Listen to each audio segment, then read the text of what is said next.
woods and introduce you to my very creepy-looking mannequin friends. The young girls of Salem inform the magistrates that a coven of witches at Salem Village is meeting in the wooded field near Minister Samuel Parris's home. The devil led young girls there to frolic with him and to sign his book and take his oath, which would make them witches, like some of the older women who flew into the field from Salem town on broomsticks. Signing the book was tantamount to selling one's soul to the devil, the black man, or man in black who tempted them there. The girls eventually revealed was a Harvard graduate and former Salem minister of the Puritan faith named George Burroughs. All right, folks, make sure you remember that George Burroughs name because we are going to be talking about him a lot during this tour. Now, our next little stop over here will be a stop in Samuel Parris's household. You can come all the way in, right? You will see Tituba sitting in the chair with her husband, John Indian, behind her. Tituba was the first woman to be accused of practicing witchcraft. This was for many reasons, two of which I like to make sure to highlight. One of which, she was taken to be a slave from Barbados, and there were not many people from Barbados in this area. And with her, she carried lots of stories from her childhood. But these kinds of stories had never been heard before in a place like Salem Village, especially in 1692, and that frightened a lot of people. So it made her a very easy target when these symptoms started to arise. There was also, of course, xenophobia and racism. And so she was targeted very, very quickly, as well as her husband, who's right behind her. That is John Indian. Now, on the other side of this wall over here, we have Samuel Parris, Dr. William Griggs, who was the local doctor at the time. Now, he, of course, comes in and attempts to diagnose these girls. However, instead of giving a real diagnosis, he more or less just says, it's the devil and witchcraft. Of course, now I think if we took a look at these girls and what the symptoms were that they were having, we might have found something a little different. Maybe we would have found an illness or something that was actually occurring. Now, of course, after the diagnosis was made, these girls were taken off to jail. Of course, this includes Tituba. She was put through a very grueling trial, very inhumane trial, in which she was forced to admit to being a witch. Now, we are going to take a peek into the Salem Village streets. This is our little recreation here. I know there's a lot to look at. Take your time as you enter through.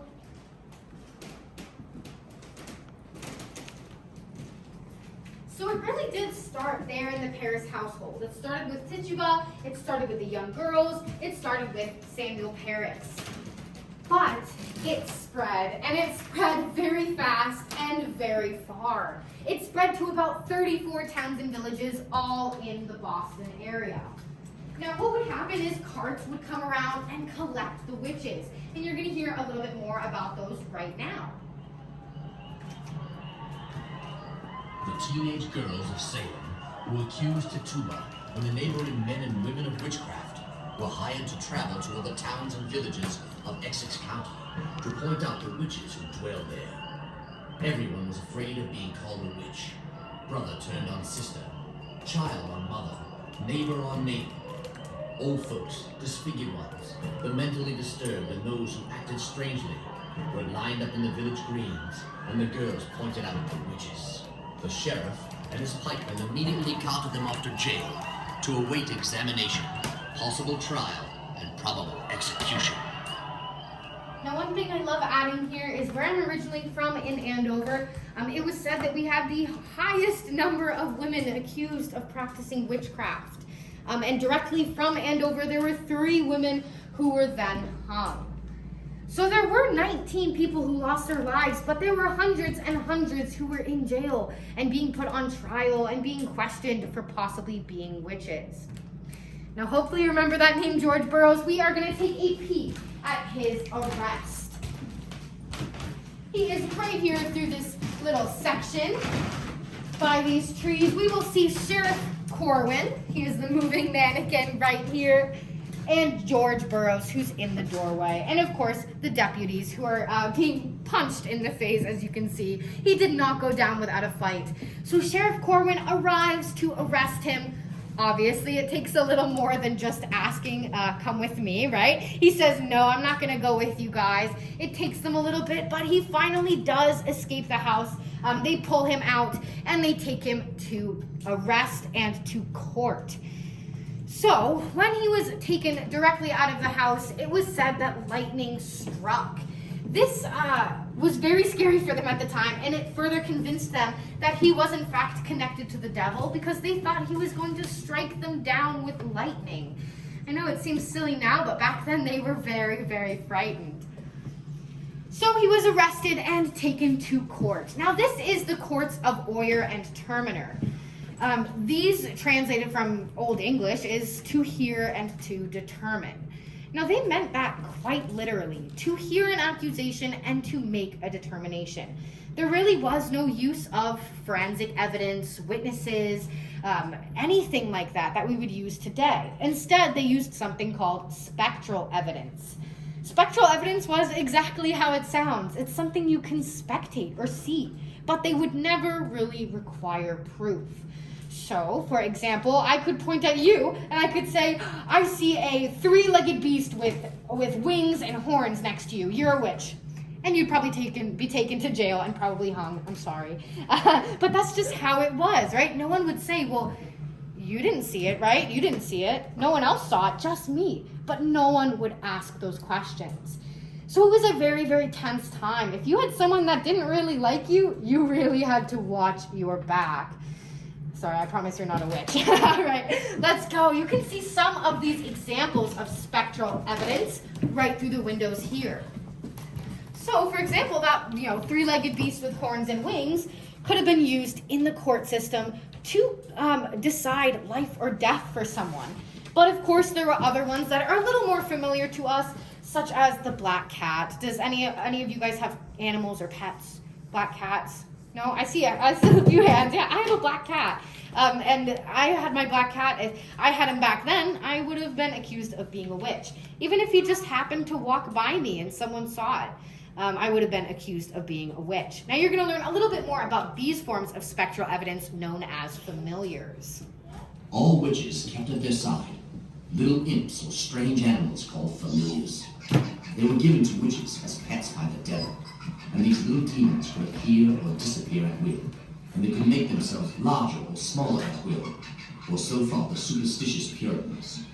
A witch's ward was where familiars sucked bloody milk. I saw Bridget Bishop's familiar, testified John Louder before the Salem court in 1692. It was a black thing that jumped into my window, and it came and stood before my face. The body of it looked like a monkey, only the feet were like cock's feet with claws, and the face was somewhat more like a man than a monkey's. The black cat is, of course, the most familiar of witch familiars. I also love adding here something that was super common in the courts was birthmarks, scars. They would call these witches' warts. So let's say you had a really bad acne day, you could have been convicted of being a witch.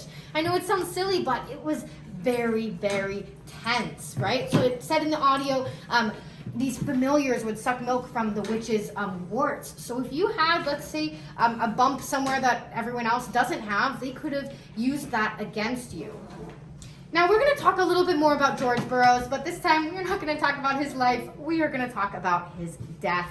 His death happened at Gallows Hill. Gallows Hill is about a 15-minute walk from here. You could just pop it into your GPS, super close by, super interesting. I would highly recommend you check it out. However, they decided to put a playground there. So if you want to go take your kids to play where these 19 people lost their lives, be my guest. So we have George Burroughs. He's being hung right there. Now, when he was on the stand to be hung, he was asked, do you have any last words? And of course, he said, yes, I do. And he recited the Lord's Prayer. Now, this was incredible because it was said that a man who was connected to the devil or had any relation to the devil whatsoever was not able to say the Lord's Prayer without making a mistake. However, on the stand to be hung, he said the Lord's Prayer absolutely perfectly. No mistakes. This, of course, confused the crowd. They're all thinking, are we about to hang an innocent man who's not connected to the devil? How did he just say the Lord's Prayer if he is connected to the devil? So, to dispel this rumor and continue the hanging, a man on a little white horse, right there, his name is Cotton Mather, he rides in and addresses the crowd and reminds them that the devil can come in forms of light. While you may be thinking that this man is not guilty and has just proven that to you, you are wrong and you are being tricked, and he is the devil. So they hung him. And this was a hanging that was along with 4 other men and 14 other women. So like I said, Gallows Hill's super close by. You can go and see it. But one place that they don't quite know the location of is the witch pit. The witch pit is where they would put the bodies after they were left to be hanging for a few days to be an example to the community of why you shouldn't practice witchcraft. This witch pit was not a very nice burial site to be in. It was basically a hole where these witches were, or these people were piled into. Now sometimes family members would come late at night and be super sneaky and steal their family members' bodies and give them a nice honorable burial somewhere else.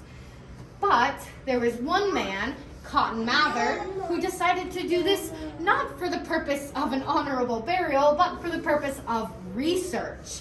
He is right back there through the windows. You can see him right in there. Now remember, he was the guy who rode in on the horse and convinced everyone that George Burroughs was in fact guilty.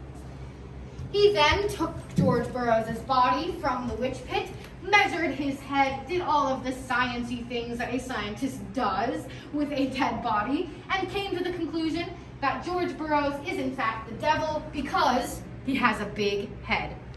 So, if any of you folks have a big head, you would have been considered a thing of the devil. I think you're all fine though, right? All right, now we're gonna move on to a story about a man named Philip English.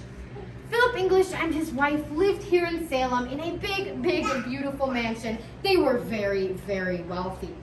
In about 1692, however, his wife was convicted of being a witch. So she was taken away to jail, and it was soon after that Philip English decided to use his money to bail her out. He pays off the guards, takes his wife, and they go off to New York for a little vacation, I guess you could call it. Sounds kind of nice, right? They avoided the entire witch hysteria drama.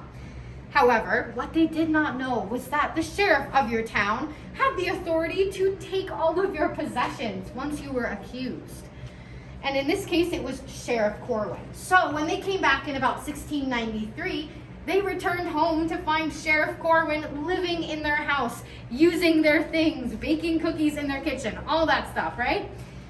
That, of course, upset them, so they attempted to sue. However, the sheriff of the town was incredibly powerful, so this did not really fly with them, and it was easily brushed off. So suing them didn't work, and the next best thing was to just wait it out. So that's exactly what they did. They waited it out, and they got very, very lucky when just a few years later, Sheriff Corwin drops dead of a heart attack and is held for ransom in order to get their house back. So that's our Sheriff Corwin right in there. He's the dead one, not the alive one. And he was held ransom in order to get Philip English's house back. So it all worked out in the end, but Sheriff Corwin did die. All right, folks, have any of you heard of the name Giles Corey? No? Well, he's a very interesting part of the witch hysteria because he was 88 years old when he was crushed to death for not admitting to be a witch. His wife was also then hung just a few days later. You'll hear a lot about the end of the witch hysteria and about this man, Giles Corey, in just a moment. They're going to tell you a little bit about the fire as well. Tradition is long current in Salem, wrote Salem's noted author, Nathaniel Hawthorne, that at stated periods, the ghost of Giles Corey, the wizard, appeared on the spot where he had suffered as the precursor of some calamity that was impending over the community, which the apparition came to announce. Old Giles Corey was a pitiful creature, in his 80s, when he was led to the field beside the Salem jail, now the Howard Street burial ground. On September 19th, 1692, he was laid in a pit and crushed to death with stones by Sheriff Corwin and his deputies, cursing Salem and the sheriff as he died. His wife was hanged at Gallows Hill 3 days later. Nobody knows exactly where old Giles was buried, but as Hawthorne says, his ghost returns to the burial grounds at times of great calamities in Salem. He was seen many times, roaming the graveyard in early 1914, before a fire devastated the city, starting at Gallows Hill and destroying all in its path as it swept to the waterfront. Ironically, the flames leapt over the old homes of the historic district like unseen hands. Giles Corey's ghost continues to appear, as Nathaniel Hawthorne predicted, during times of great disaster and as a reminder of Salem's tragic legacy, the witch's stay. Alright folks, that is the end of our tour today. If you have any questions, I will try my very, very best to answer them.